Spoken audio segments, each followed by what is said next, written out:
Hey, it's Hannah from Ripcut Woodworking, and I'm going to show you how I make my Aurora Borealis tumblers with real moon dust and glow-in-the-dark pigment.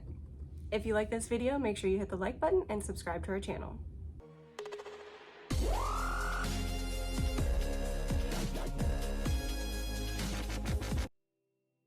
Before we get started, let's gather our materials. So you're going to want to use a 1-to-1 ratio epoxy. I use a tabletop epoxy by Super Clear. You're going to grab your tumbler. You can use a black one or spray paint one black. Foam insert for the tumbler, gloves, stir sticks, mixing cups, and a medium to fine grit sandpaper, heat gun, alcohol, and paper towels to clean up any spills. You need your tumbler turner and silicone mat. I like to protect my clothes and I wear an apron. And you're going to want your mask with an organic vapor filter.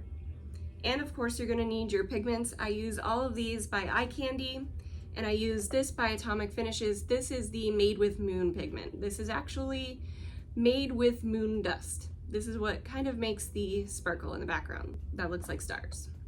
All right, let's get started. Okay, so I prepped my black tumbler by lightly sanding it and wiping it down with alcohol. And then I'm going to mix about 2 ounces of epoxy. That should be plenty. I'm going to add the Made with Moon pigment, or this is where you can use a holographic white or silver glitter. So I'm going to mix those together and spread that over the tumbler in a thin layer. I usually don't like to make sure that every single speck of glitter is even because I'm just going for a dark sky full of stars look, so it doesn't need to be perfect. Then I'm going to gently pop the bubbles with my heat gun and let it sit overnight to harden. So the next day, I'm going to lightly sand the first layer and wipe the dust with alcohol. Then I'm going to apply a thin layer of clear epoxy. I make sure to spread this evenly all over the tumbler. Next, I lightly pop the bubbles with my heat gun. I usually wait a few minutes and then I'll mix my pigments.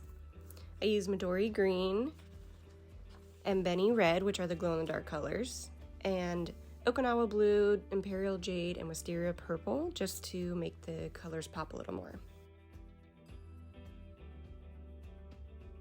And first I start with my green color. Usually I'll create a straight line towards the bottom of the cup where the tree line will eventually be, and then I'll follow behind with all of the other colors, kind of creating little squiggles as I go.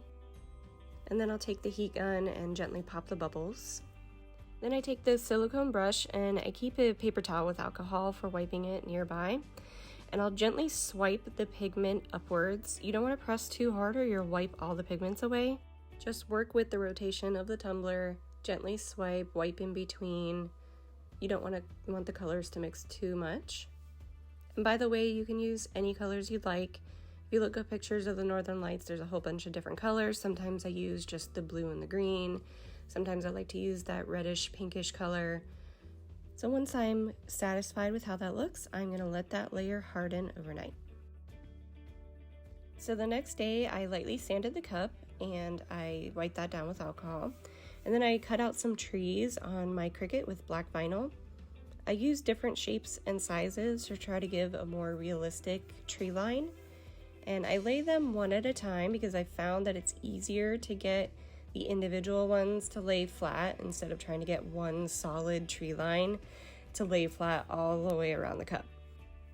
I've also done some cups where I freehand painted the tree line with just a black paint marker. You can definitely do that. So once I'm done with the trees, I mix up another about 2 ounces of epoxy and just leave that clear. I'm going to spread that all over the cup, being careful not to disturb or lift up those vinyl pieces. Once I have good coverage all over the cup, I'll pop the bubbles with my heat gun, and usually I'll do a second layer after this layer. And here's the finished piece. I love the way this one turned out. I really like the colors in it. Epoxy is really hard to work with, kind of does its own thing, so that makes each one unique and special. I hope this tutorial was helpful. Thanks for watching.